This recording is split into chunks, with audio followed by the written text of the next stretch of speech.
Okay, yeah, yeah. Good morning, or actually it's noon now, so I guess the morning's past.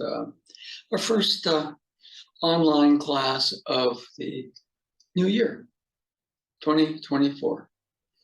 Okay.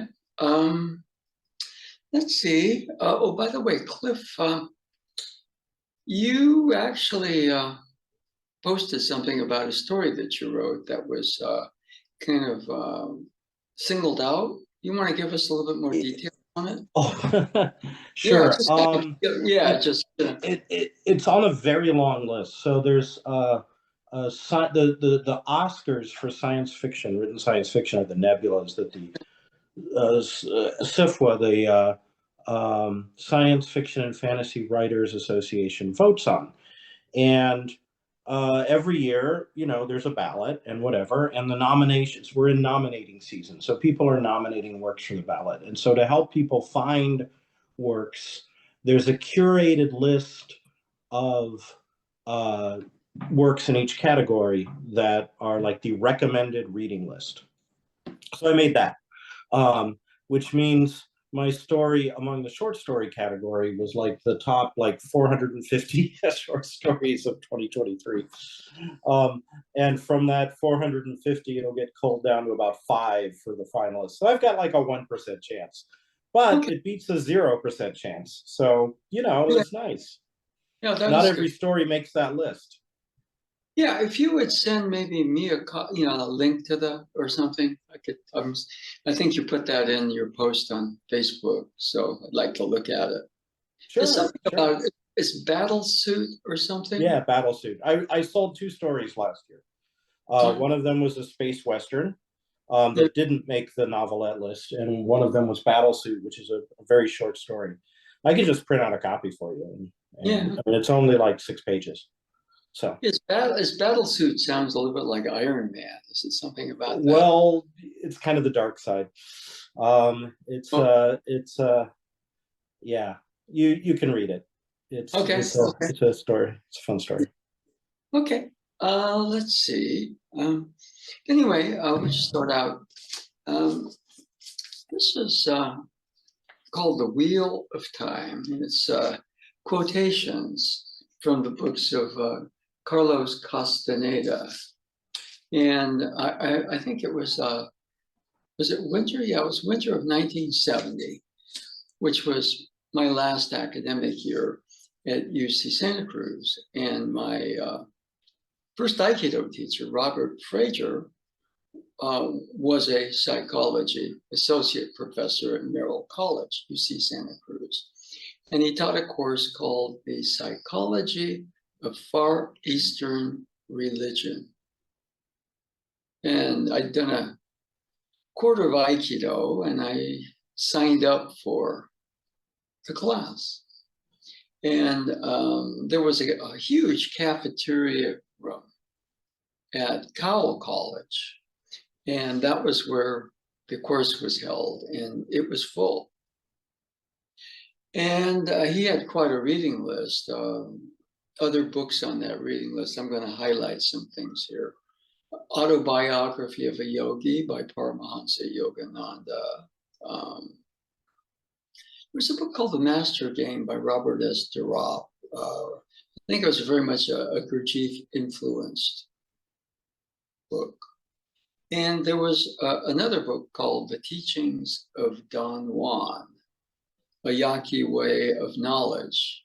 Yeah, I've read that one. That's the only one of those that I've read. Yeah, which was I guess it was the PhD thesis of a man named Carlos Castaneda.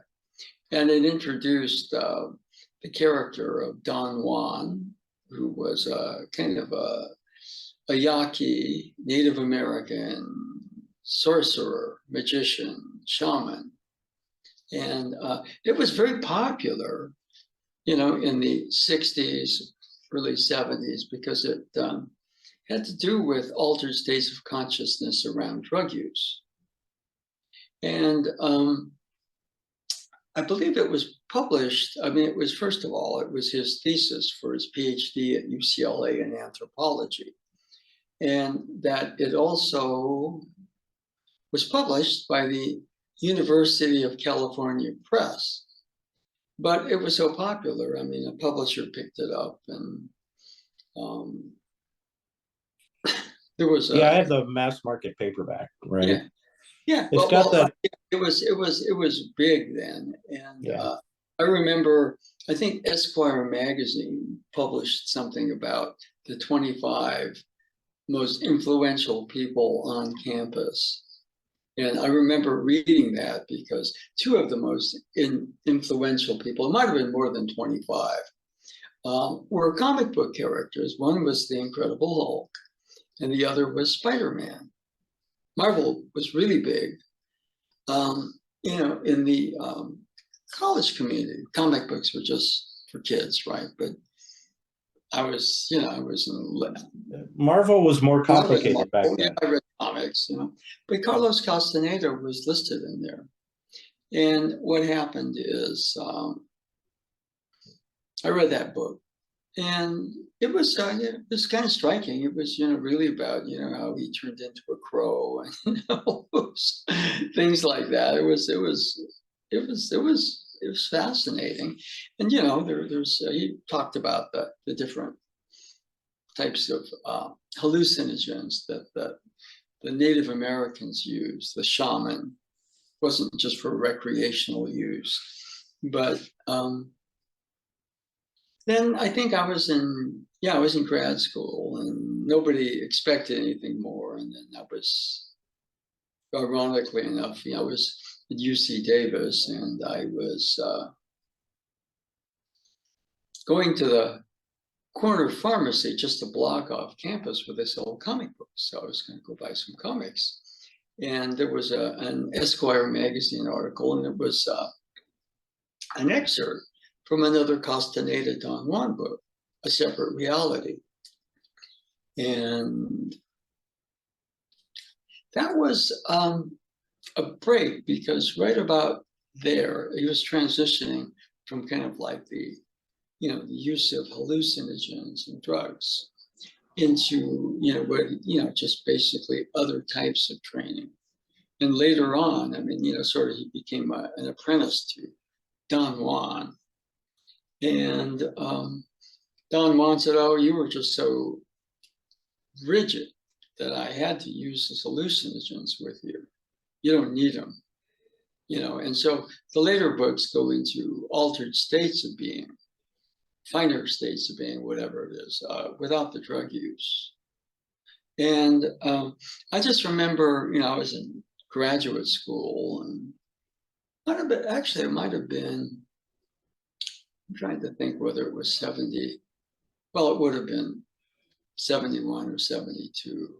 Just that came up, and then all of a sudden started reading, the article, which is an excerpt from Castaneda's second book, and it was mesmerizing. It was, and he's sort of been discredited on a lot of fronts. Okay. But I've always found that, it's not so much that I actually study the books, but I read the books. And my thought a little bit is I think he did some research. I think he did some actual experience with Native American shamans. And that a lot of it he probably channeled. And I think the character of Don Juan is probably a composite of several people that he might have studied with. And that he, I don't know, this book, for example, is, I think it's a sort of a coffee table book, which gives quotes from his books. The only book that's not in here is The Art of Dreaming, which was published by a different publisher. This is, I think, Simon and Schuster. And he also kind of goes through what he was going through as he was writing each of the books. And the title is called The Wheel of Time. And basically the thesis of it, okay, time is a wheel. And what happens, we're stuck. like each of the numbers on the dial clock face is a room, and we're stuck in one. And we're kind of born into it and we die in it. But there are other rooms, other versions of reality and ourselves in that reality. Okay, so main thesis of this is, you assume the posture of a warrior. That's not somebody who makes war, not somebody who's a combatant, and not a basketball player, for those of you who are local. But a warrior is somebody who's on the path of knowledge, past, the knowledge of the world in that one room. And I've always found a lot of the stuff in Casteneda's books has sort of shaped the way I view things. So I just thought we might read a couple of excerpts from this. And yeah, I mean, there's a difference between academic rigor and a useful book, right? Like, yeah. Even if his academic rigor was, severely called into question at some point, just, even if he just like made some of it up, that doesn't mean it's not useful or valuable or insightful. My read is that Carlos Castaneda had genuine insight into the human condition and drew on that, however he acquired it, right? Yeah. So it's meaningful, even if Don Juan was a composite, and not an individual. Yeah. And I think we can derive meaning from it either way. Yeah. So anyway, this is a book with excerpts. I mean, it's kind of a coffee table book. But for example, this is from A Separate Reality, which is book 2. The spirit of a warrior is not geared to indulging and complaining, nor is it geared to winning or losing. The spirit of a warrior is geared only to struggle, and every struggle is a warrior's last battle on earth. Thus, the outcome matters very little to him. In his last battle on earth, a warrior lets his spirit flow free and clear. And as he wages his battle, knowing that his intent is impeccable, a warrior laughs and laughs.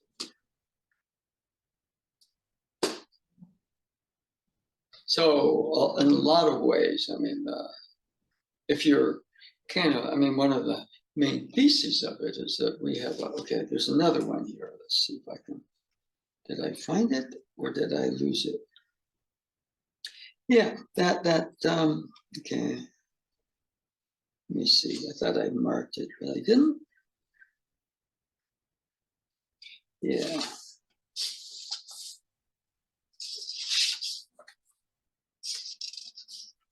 There are, several things. I mean, Castaneda himself, there's some records of people who followed him really closely. And it's like anything else. I mean, if you measure what he did by his human behavior, that's very different than maybe the actual informational base that he was writing about. And, I don't know that you can separate one from the other, but let's see.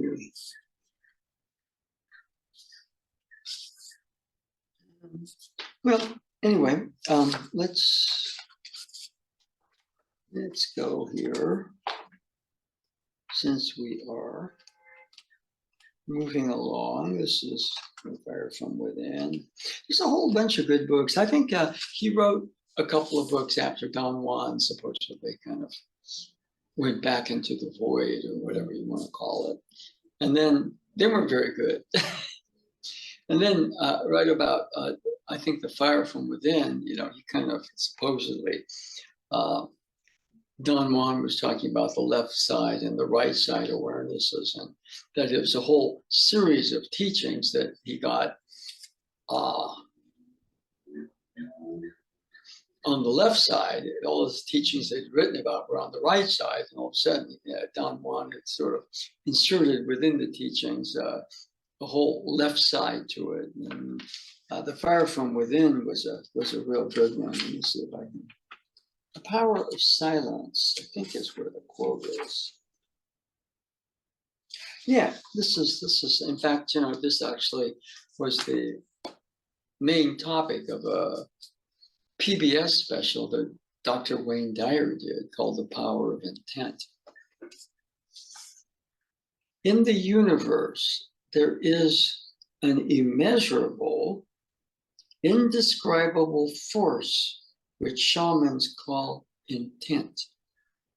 And absolutely everything that exists in the entire cosmos is attached to intent by a connecting link. Warriors are concerned with discussing, understanding, and employing that connecting link.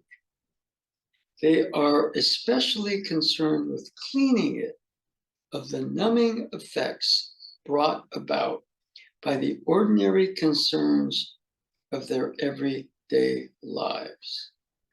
Shamanism at this level can be defined as a procedure of clearing one's connecting link to intent.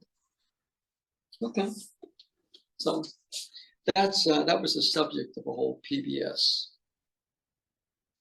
I think it was a 6-part. I bought the DVD set, which I have in storage somewhere, but it was pretty good. I think Dr. Dyer did a pretty good job around it. But, it goes more into, if we kind of go sideways here, okay, that's Casteneda. But then in Aikido, we have Ueshiba O-sensei, okay? And of course, Robert Fraser, in teaching that course, The Psychology of Far Eastern Religion, which had the Castaneda book in it, was,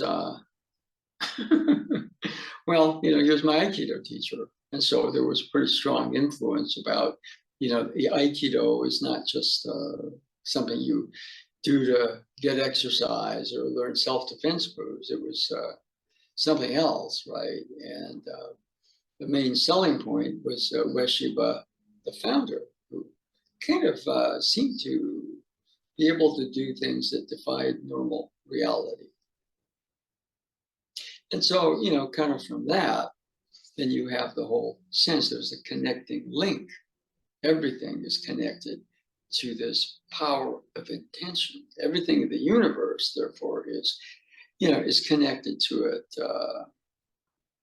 The universe was sort of intended into being. And therefore, in that intent, there had to be kind of like a blueprint or a mind and the matter and energy of the body, and there is a structure to it, okay? And the Ueshiba Sensei kind of had his rituals and forms, and he, to some degree, one of the things that really attracted me about Ueshiba Sensei was kind of basically, if you look at his life, he was very shamanistic. He really talks about the kami, the unseen spirits, and how to establish a link with kami. So in a sense, they were pretty close, okay? Anything that comes up for you? We're gonna get up and move a little bit, but yeah, I mean, I see a lot of overlap there. I also see overlap with the theoretical, at least the theoretical underpinnings of Bushido, right? The idea that the warrior is engaged not in kind of a mundane struggle, but like a joyful misogi almost with every combat, right? And yeah, okay. Yeah, But right. And so I think that's what Carlos is saying in a way, right? Like you're not, it's like every battle is your last battle, right? Like you don't worry about outcomes. You're in the moment, yeah, and I think there is a good amount of overlap between what he was describing and what O Sensei was yeah, embodying, you know. yeah, At least that's my take, right? yeah. Well, the word intent, the power of intent, the power of intention. I mean, part of warriorship and kind of that lineage, not necessarily, carrying a sword or anything, is that, you're constantly kind of polishing yourself. And, there's an interior development through not exterior practices, but, you're shaping, mixing, birthing yourself. And to some degree, the warrior there, and also to some degree an overlap, but you're saying the Bushido version of it is you're in contact with a larger sense of yourself and a larger sense of what the world is. Okay. And one of the things that Castaneda says is that, the average person is just so stuck on themselves, they don't really see the world, or their vision of it is very much upheld by an interior dialogue, which is really about the same. I think, I can't remember exactly. I think it might have been Deepak Chopra, where he said the average person thinks about 3,000 thoughts a day, and they're about the same, 3,000 thoughts. And that, we basically maintain this version of reality with our interior dialogue. And, Nado Sensei calls that the I. Okay. Now, there are levels of that I. As the I kind of, let's say, you go into meditation or training, the I starts to kind of be easier with itself. And we move towards another word called self. All right? There's self. Self becomes the center. The world becomes kind of a flow experience around that center as this gets a little bit more aligned with itself. But the actual level of what the world is can change. So, the world of the shaman, Sensei's universe, so to speak, I think is a very different one than the common person. Anyway, let's.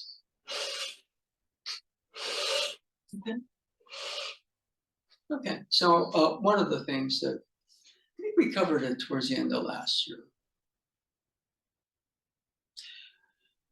Something Sensei talked about, he called it the Nen no Kuni. In fact, in all the readings of what his speeches were, I only found that referenced once. And it's called the Ne no Kuni. Literally, it's the land of the roots. It's translated in Mr. Stevens' books as underworld. Okay? And so, what I thought we'd do a little bit. For example, my view of the world is basically like everybody else's.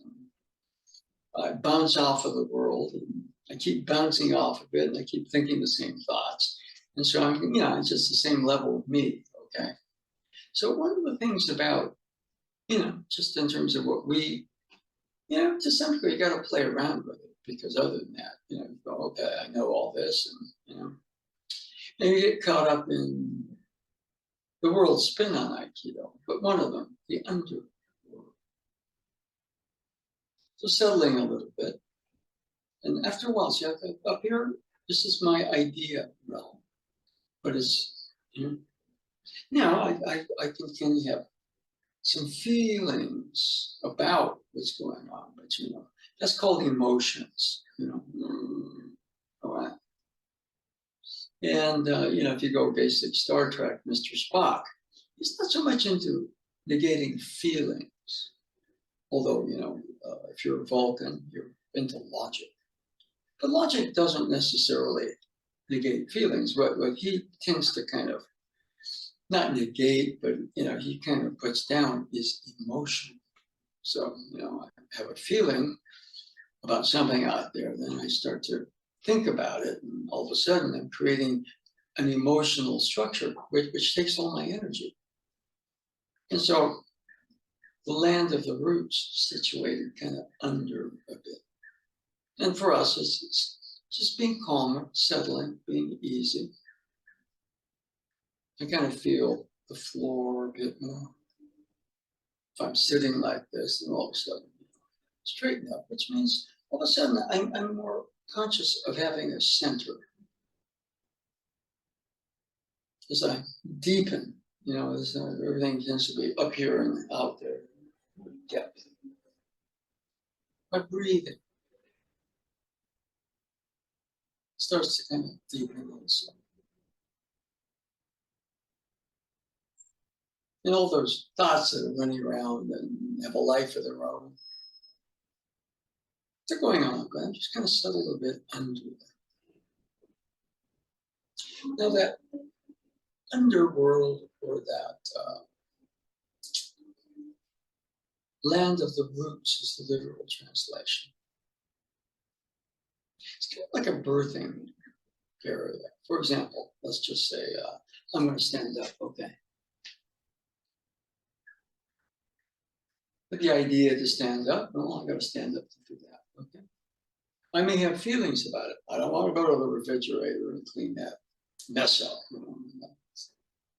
So settling under a bit. So I have to stand to do something. I'm kind of like, but that under area is kind of like a birthing area.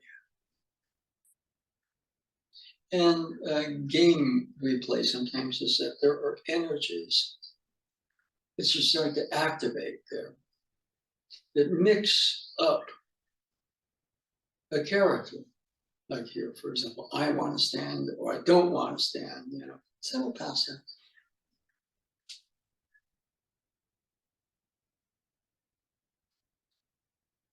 Now, all of a sudden, there's he or she who has settled a bit. If we're going to stand, different location. Thinking about standing better. I have feelings or emotions around that. Easy, calm, stand. Likewise, sit. My body feels freer. And all that noise going on up here all of a sudden is still going on, but I'm in a different location. So I want to stand. It's practice. Okay. Now, the idea, feelings about it, different location, land of the roots. It's a birthing area. And the energies sort of mix or birth he or she who stands. Okay? That's a way, for example, in Don Juan, he's talking about the last battle on earth. You're going to do something. I'm up here, my idea, my thoughts, and I have an emotional set about what I'm doing. Ooh, deeper, easier.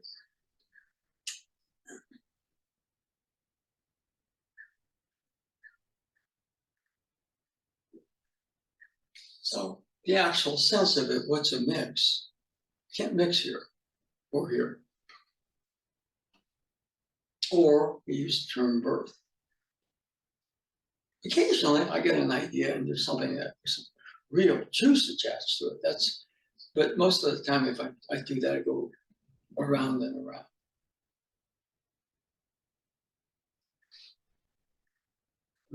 Stand. So there's just for the practice of it. That's kind of metaphorically my last battle on earth. Settle a bit. Birthing area is where the energies are. Kind of, in some sense, mix can't happen up here. Or if it does, it's really happening there, but we associate it here, so it's very inconsistent. Or conversely here. Shift the location.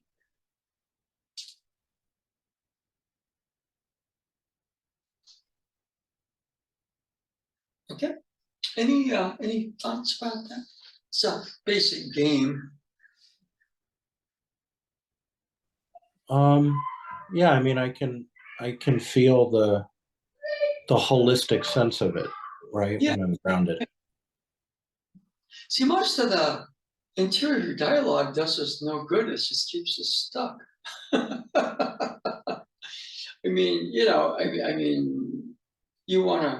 a writer, right? If you're too caught up in this stuff, you're going to have trouble getting into your flow as a writer, right? Absolutely. Yeah, and a good friend of mine, Linda Holiday Sensei, she's a writer. She's going to create more time at her dojo for herself. In other words, delegate some responsibility so she can focus on her writing more. Okay, good. She keeps going, I'd like to do that, but I got to da. And the feelings come up this way. It's like, I made a decision.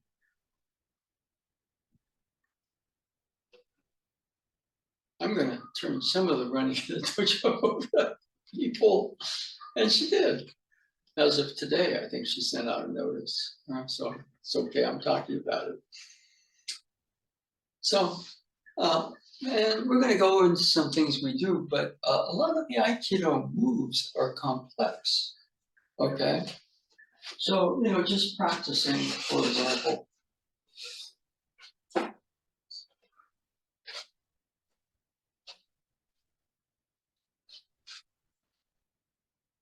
Okay. I got to go somewhere and I have my thoughts about that, or maybe some emotions around it.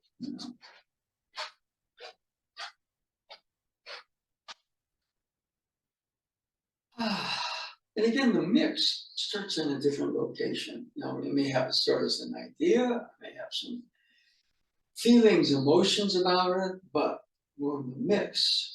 So say he or she who walks.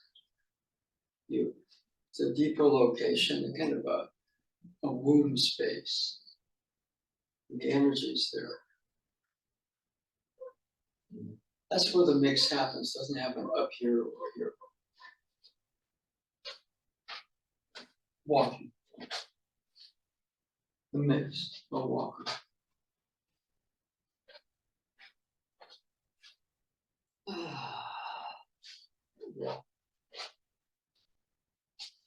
Walking, the right left movements are much more integrated. I don't feel you too driven by something or too heavy.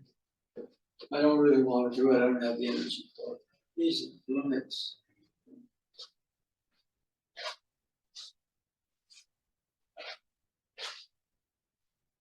So those are things you can kind of practice.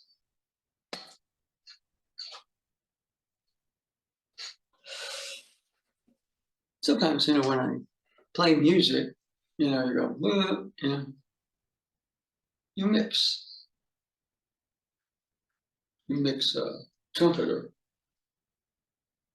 And sometimes people that are really good, they don't realize this, what they're doing. Yeah.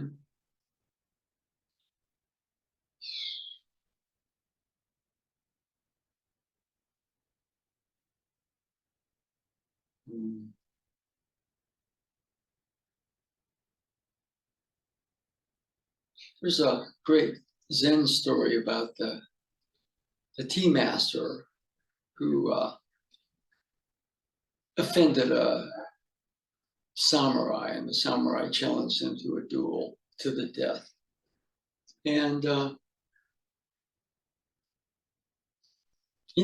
tea masters, I don't know anything about the sword.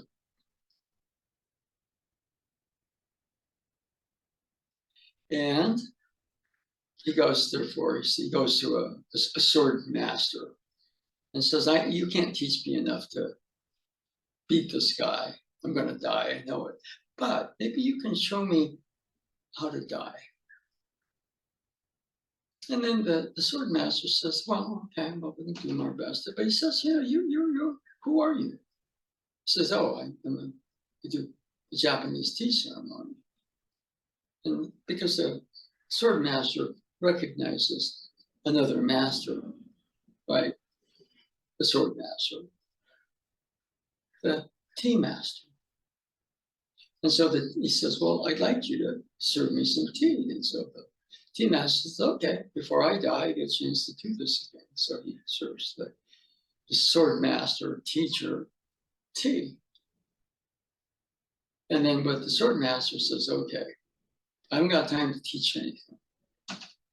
But that space you're in, that tea master space, hold the sword like this and close your eyes. Hold to the space. And it'll be what the term is I-Uchi, mutual kill. You're going to die, but so will he. And so, of course, the tea master goes and faces the guy who wants to kill him for whatever reason. And he kind of gets into his tea master space, closes his eyes. And the guy on the other side, the rogue samurai, whatever it is, runs.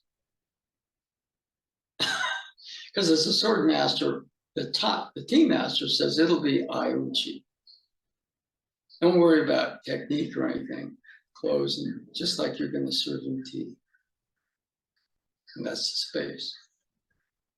So in some sense, the tea master couldn't mix himself in that, do the training to be a sword master, but he was a tea master who could mix. He or she was in a life-death battle, but still a master. So to me, that's my interpretation of it. Anything? Oh, that's a great story. Yeah, I like that. but the tea master story is a good one. Now, let's just check the time. Yeah,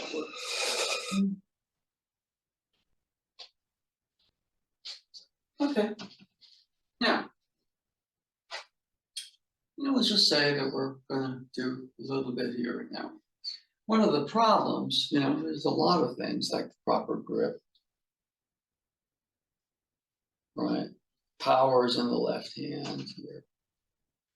You're going to raise and you're going to cut, okay? And then there's a lot that's about, I'm learning about how to do that, which is okay. There's this, and then you have to have a certain emotional set to keep practicing, okay? So there's that. But that deeper birthing place, the land of the roots, you mix. Mix.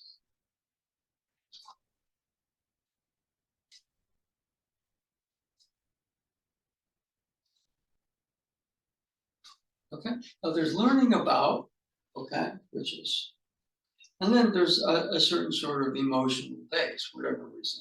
I'm going to keep swinging because it'll make me better in Aikido or something like that. But under that, deeper, again, the thought about it, or even the feelings about it, the emotions around it.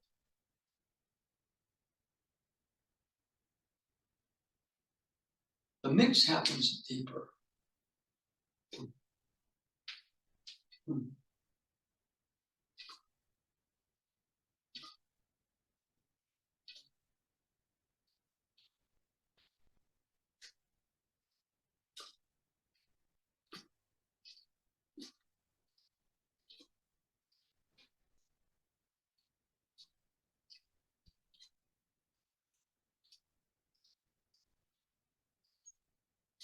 Okay, so swing a couple times.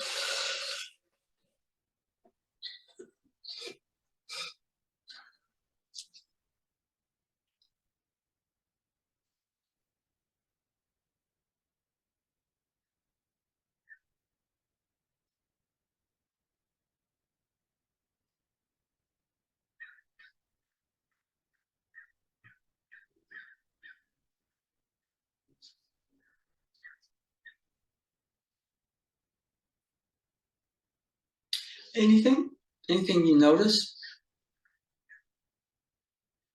Yeah, I notice that when I have better focus, even if I'm continuing to cut at the same rate, it feels slower. Like I notice it more. From What do you moment. know? And what do you know? Just moment to moment where I am. Yeah, okay. You know, Yeah, the it team is where master didn't have time to become a sword master, but he was a master.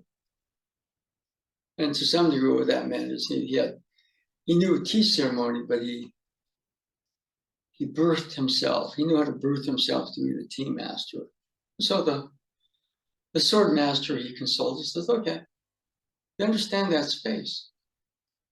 Just close your eyes and you face him, it'll be a mutual kill. He'll die too. And then the other guy, the challenger, was probably kind of a pretty low-grade samurai. He looks at that guy and says, okay, he runs. Great story. All right. I mean, you have to have a certain amount of knowledge. Okay, there has to be a certain amount of emotional base to continue something. Okay, but then there's that mixing place. The problem with the sword is that it doesn't seem like much, but there's a lot of knowledge.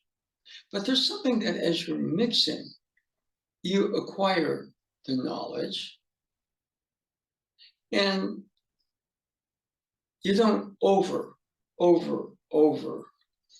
I'm going to swing and wreck my elbows and shoulders and develop arthritis in my joints. You won't do that. Okay? So the mix is a very important one.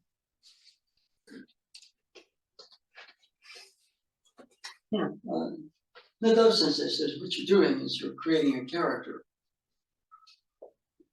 Right? So I could go there and I can remember how to do this.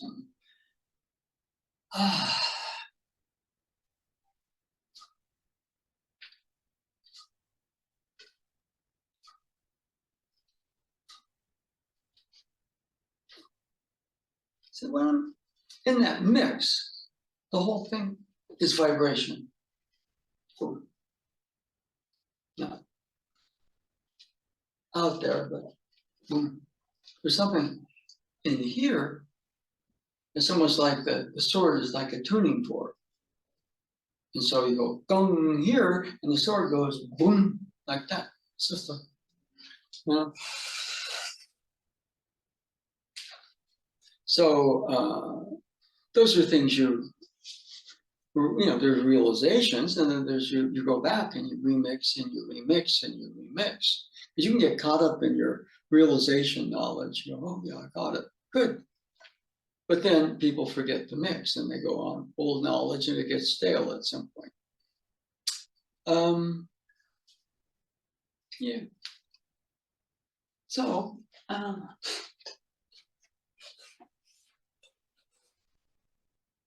one of the things we were kind of doing yesterday was, we were just kind of working Nikyo.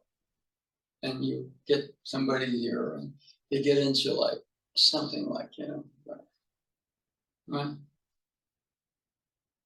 The mix. Again, the location of the mix. Well,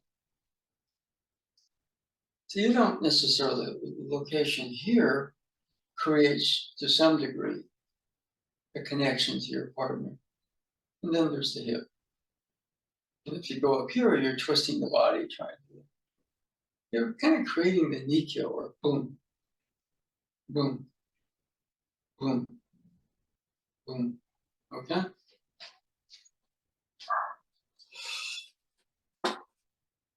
When I was training in Shingu, the person, my favorite Nikyo person was Tojima Sensei.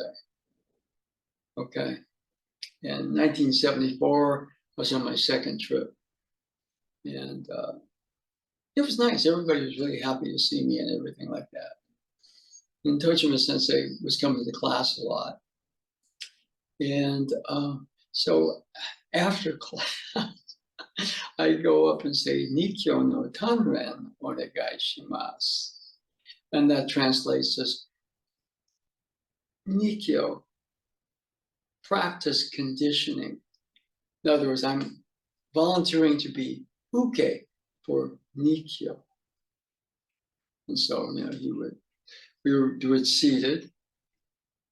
And when you ask that, he gets, you can't say, I have enough. But the reason I wanted to do that was just to feel.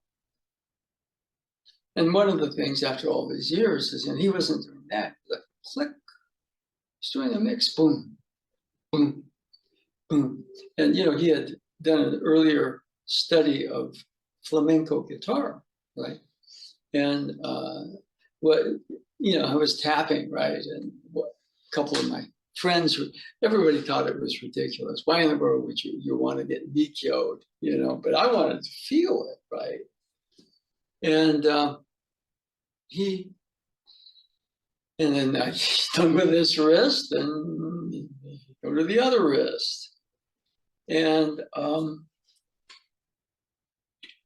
then what happened is, one day I asked him for it. He says, no, I'm not going to do it anymore. And I said, why? Everybody, he was getting a kick out of it. And what he said was, and it's like I've thought about it over the years. He says, you're getting it too fast. And to be honest with you, he said, that's bothersome to me. It bothers me that you're getting it so fast, so we're not going to do it anymore. Gee. I said, okay. But, it was kind of like, and I wasn't aware that I was tapping out flamenco rhythms, just that other people kind of, oh yeah, he was having you tap out, da, da, da, da, da, da. He was having a great time. And I was having, on the other end, very intense learning great time.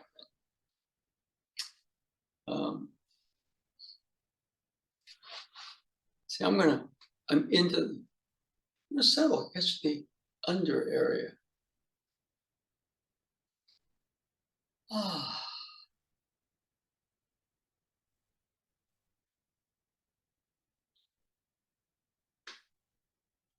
Create the character.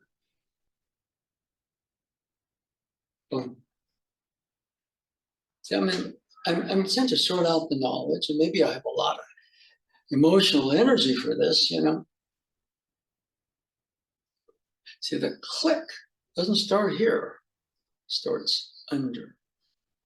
Boom, boom, bum, bum, bum, bum, bum, whatever, bum, bum. And there I am, just kind of receiving that, going, this is pretty intense, but it was, let me tell you, it was very intense, but it didn't hurt. That's why I like this Nikkyo. Okay, anything about that, or?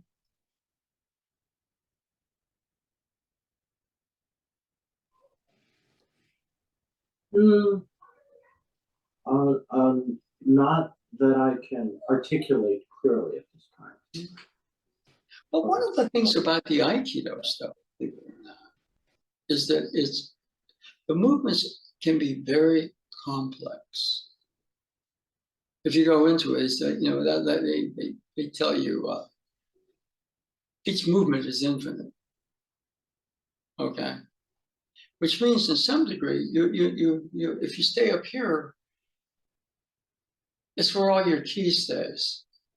In converse, that maybe you're dedicated, you've got a lot of emotional sense where you want to do it, and this kind of dries up, and this, after a while, because I know it all, I'm kind of bored. But the mixing, okay. If we were, for example, to say, somebody grabs your wrist, right?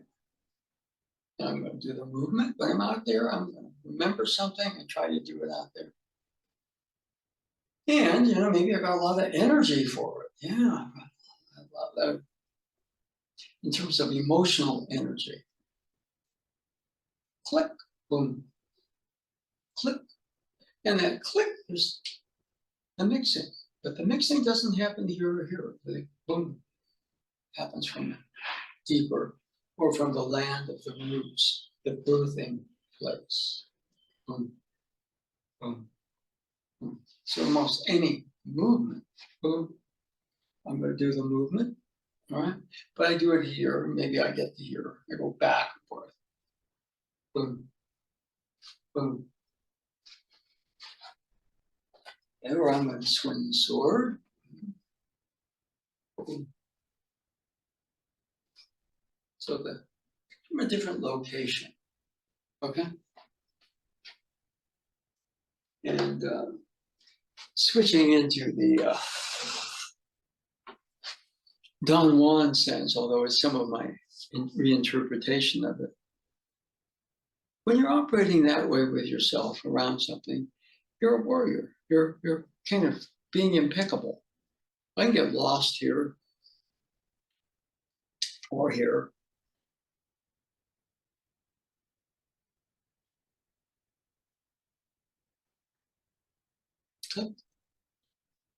It's a different location. That underworld, the land of the roots, you can call it the womb place, the birthing place. In fact, Sensei, he kind of confounded a lot of people because he said he was not the father of Aikido. He was the mother of Aikido. This whole term, take musu. Take is an old reading of martial, like Budo, martial way. Right?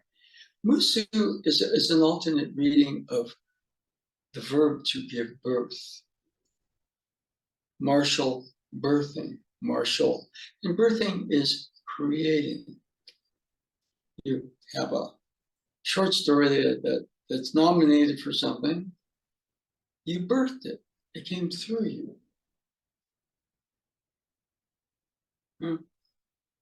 So, we're doing that with the Aikido movements, but the direction of it, and this is a funny one because the Torture sense is this. Yeah, it bothers me. You're making the connection too fast. Okay. Now, I've thought about it over the years. It's kind of like that Fantasia thing with Mickey Mouse and the hat. And, he says, "Oh, I can do this. I don't have to mop the floor. All I'll do is the Sorcerer's Apprentice." That's right. Yeah. And so maybe he had this feeling that if I got it too quick, it kind of warped me. I was going, oh darn, because it was fun. To some degree, when I was, you're kind of, I was present at my own daughter's birth. That's very intense. Obviously it was more intense for her mom, but it was very intense for me. It was a home birth. I got to catch her when she came out of her mom. Okay? So, that birthing, sometimes it can be a little on the intense side. There's the father, but there's the mother.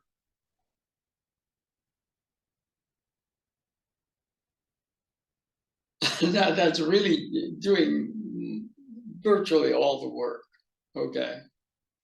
And so the birthing area, be easy, open, settle there. That's where things like flow and proper posture center, and proper breathing. You're creating kind of the center character, right? And then the situation around that, the circle, starts to align to it, right? And sometimes we're in that circle, we're into the information or maybe the emotional side. Click, boom. So that click, for a while, you realize it's from another direction. So if you're going to do something, if you're practicing to be a warrior, not a basketball player or a fighter. You know, you devise little games like that. Swinging a sword is actually, you know, if you've done it for a while, you go, oh, there's a lot here. Okay. Let's see. Yeah. For example, I'm going to start to move it this way, but a birthing, a birthing, a birthing.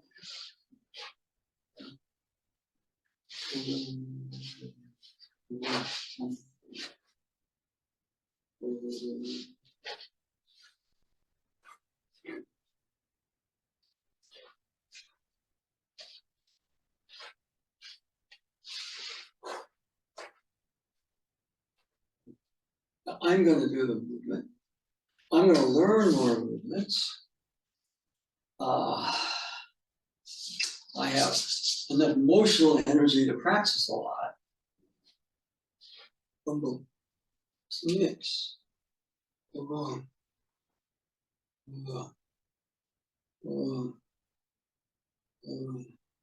And certain things, for example. Okay, Cliff, this is movement number 1. And this is movement off of that. And they're different. It's 1, and this is 1A.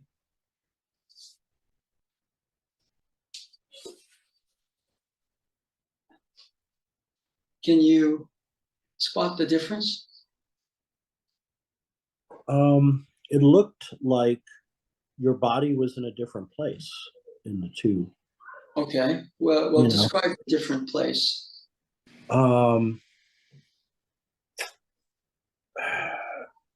In terms of where you're,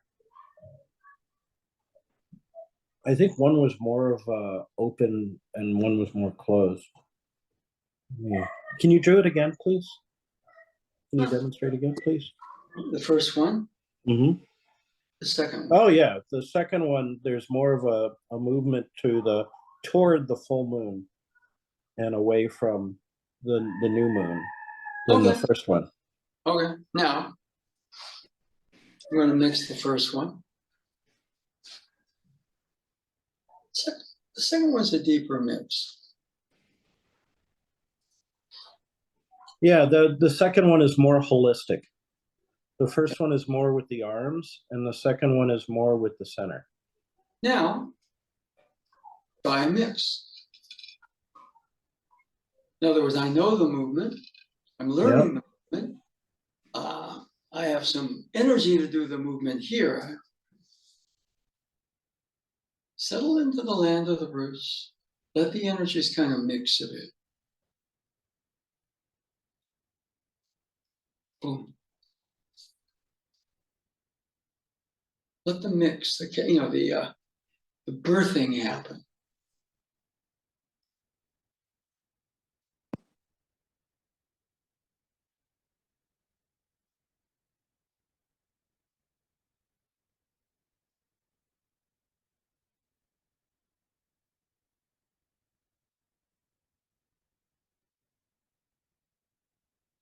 Yeah, just naturally, my whole body is in motion. Yeah. Okay. Yeah, it's like sort of dropping into character that way. It's how starting the Tai Chi form the same way every time does that, right? And it's also and the way you've described O Sensei, I'm sure he was the same way, but like Dave Brubeck and Ali Akbar Khan, these musicians, when they were in their 80s, they would like hobble to their instruments. Like I saw the Dave Brubeck Quartet when he was about 80. And he was very stiff and very old. And he hobbled over to the piano and he sat down and he dropped 60 years and became this fluid, energy-filled, young person for the duration of the set. And then for intermission and again in the second set, he would stand up and kind of like be creaky and slow and hobble over, you know, right? Yeah. and Alak Barkan Sensei was this Sensei. Alak Barkan was the same way. He, was he had a lot of aches and pains and arthritis and whatnot, and some breathing difficulties, I think COPD and stuff. But he he played so energetically and loosely and liquidly, right? Yeah. With a liquid grace. And it was when he sat down to play that he changed, Yeah. right? Okay. He dropped into that character. And Yeah. so, because we've been doing the class, when I was doing the lifting, the 1-2 kind of lifting just now, I was already there, right? Like I just connected and did it, right? Yeah. If you practice mixing, the mixes get quicker. In fact, a Yeah. lot when we're doing something, we don't realize we're doing a mix or a birthing. Again, it was pretty revealing that O-sensei said he was the mother of Aikido. And he liked the term take musu, birthing, martial birthing. So, those are just a couple of things. Most, the form is whatever it is. I'm learning about Ikkyo. Okay, I've got the desire to perfect my Ikkyo. There's the next boom, boom, boom, boom, or this motion, boom, boom, boom, boom, or this motion, or this motion. Or in other words, I'm knowing the movement, I'm practicing the movement. There's a birthing, creating a character, or the center around which the energies for the movement flow. So those are just things. So yeah, I've seen Art Frank, who's I think he's in his 90s now, and there was a video he posted of him, in the drums, boom, boom, boom, boom, boom, boom, boom, boom, boom, boom, boom, boom, boom, boom, boom. Yeah, it's amazing that to some degree, if I mean, some of that is is love. You got to love what you're doing, and then to some degree, there's no time, no space. Your body is kind of in this more, we call it the matter universe, and time in that creates an aging process. But sometimes when you see around somebody like that, you just realize that they can tap into something. And, O-sensei was kind of like that. When I saw him on the movies, those days there were no videos, there were just home movies that people shared. Right? Yeah, Wada sensei, can I borrow your O-sensei home movie? Okay, mail it to you. I want it back. Okay, of course. So, yeah, anyway, we're right about there. Okay. So, what's today? Today is Friday. So it'd be our first in-person weekend class this Sunday. I hope your cold is better. Okay. Yeah, I hope so. I give it 50-50 at this point. Okay. Anyway, we'll see you hopefully, or goodbye for today.